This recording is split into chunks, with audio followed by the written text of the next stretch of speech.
so I just wanted to send a quick little video update. There's not an insane amount to go over just because he has so much fear that it was really hard to teach him new things, that paired with his older age. But he's just not able to handle even the slightest amount of pressure before he shuts down. So really all I've been doing with him, or not all I've been doing, the thing that I've been focusing on with him is just getting him out and exposing him to as many things as possible. When he first came to me, he would not walk at all. He would flatten out at even the slightest new sound. The thing that I've found that has worked for him is really just keeping him moving, using steady pressure to keep him moving forward with me, and then immediately relieving that pressure at the slightest give, the slightest move forward. And that was a really slow process. The first couple of weeks, there was like, we would get maybe just outside of the property before he would start walking. And I think in the other video I sent you, I went over how I would use retreating back to his safe zone as a reward. So if he would walk nicely with me a couple steps forward, we go backwards a little bit just to kind of reward that and you know, kind of build that movement. When I take him out on a long line, I let him, I kind of like run around and he gets running with me, and I can see him starting to have a little bit of fun. But yeah, like really the big thing is when he gets into a situation where his default is to just shut down, instead of allowing him to do that, I just act as his backbone. I know that I'm never putting him in a situation where he's going to be in any harm. So I'm going to reflect that by being upbeat and like, come on, bud, we're going to keep doing it. So just overly cheerful, not over the top because it scares him, but just enough to be like, hey, if there's nothing to worry about, we're moving forward, we're keeping going. So when he hears a noise and he kind of does his little shudder thing, I just apply pressure, a little tap, tap, tap, and keep him moving with me. I'm not going to stop that tap, tap, that tap, tap, tap until he is successfully walking back up with me. I'm mindful of his pace. He's an older guy, so I'm not like speed walking anywhere, but I do want to have a nice forward momentum so that he doesn't panic and shut down and want to just stop. I feel like that is, again, that's his default, is to just pancake down, and I don't want him to do that. I don't want him to put himself into a state of fear. So instead of allowing him to get into that headspace, I'm just keeping him moving to show him like, hey, there's nothing to worry about. We're moving forward. I've got this. I'm not stressed out. You shouldn't be stressed out either. I did a little bit of counter conditioning. His big thing, it seems to be cars and loud noises, which makes sense because they're fast, they're sudden, they're loud. I don't necessarily mind that he avoids them because we don't want him to walk out in front of a car, obviously. But every time the presence of a car came around, I would kind of throw food down. In the beginning, that was a no-go because he was so over threshold, so fast.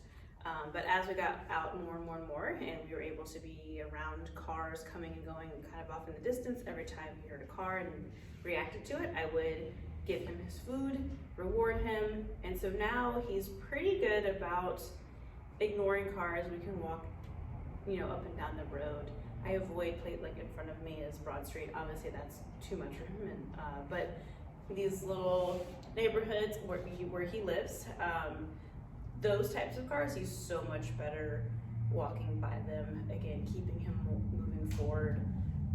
If it's a loud truck or like something, because there's a lot of construction happening over there, he'll still kind of shudder with those things, but the moving forward has really been a huge help.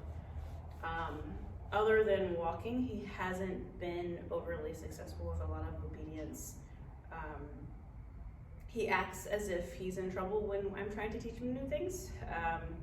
His food motivation, he likes food, but it's with absence of pressure. So if he knows that I'm kind of asking him to do something, to him that's a form of pressure, and he gets a little questionable with it. He doesn't do anything bad, he just doesn't want to participate. So for things like his sit, he acts like it is the worst thing in the world. So just nope.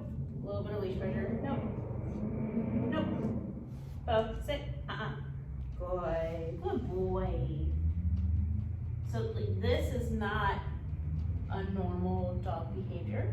And I just have a slip lead on him right now. So There's no pain or anything if I'm applying pressure, but because he can't handle pressure, it's a lot for him.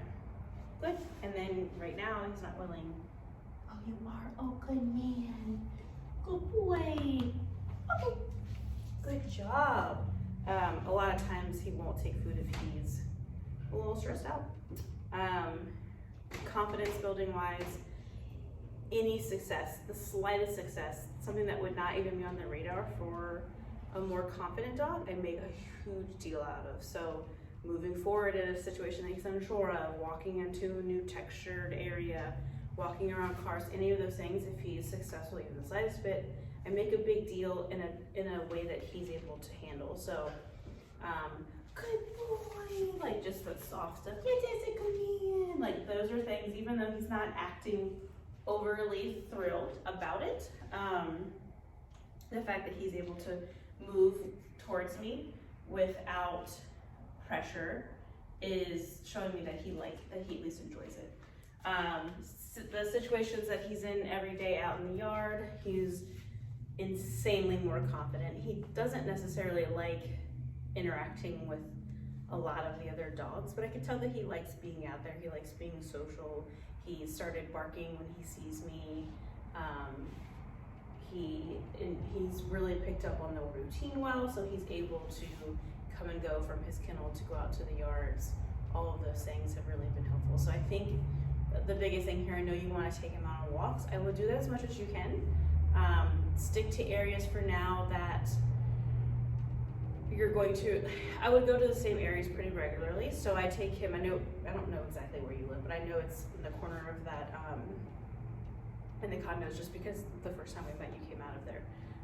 So we've been walking around there. We've been walking that little trail that leads down to the dog park. I let him have a lot of freedom as long as he's moving forward with me. Every time he starts to slow down, like maybe he's second guessing himself, I just give that little bit of leash pressure forward, just kind of whoop whoop like that. Good boy, until I get the excuse me, I'm not in the camera, until I get the reaction that I want. So as soon as if he resumes his pace and he starts walking forward again, I just leave him alone. So he gets slack.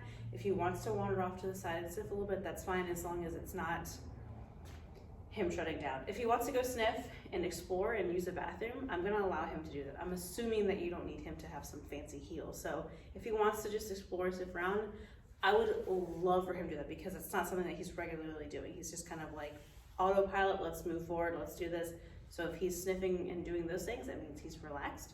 But we want to be conscious of if it's that versus him being a little too nervous to continue to move forward. Like maybe there's a rustle in the leaves, maybe there's a sound he doesn't understand, maybe you're going to a situation he's never been in. If he starts hesitating, that's when we're gonna do the leash pressure forward. Come on, come on, come on, come on, come on. We're running out of space. Good man. So leash is slack, and then as we start walking forward, if he starts hesitating, which he's not, we just leash pressure forward, and as soon as he's where we want, we just stop and we leave him alone. So, as a dog trainer, it is underwhelming to not produce something for you that's like a huge transformation. But I think, considering Beau, I think he has made really good improvements. I just think that this is what you have. Like we don't know his past, we don't know what's happened.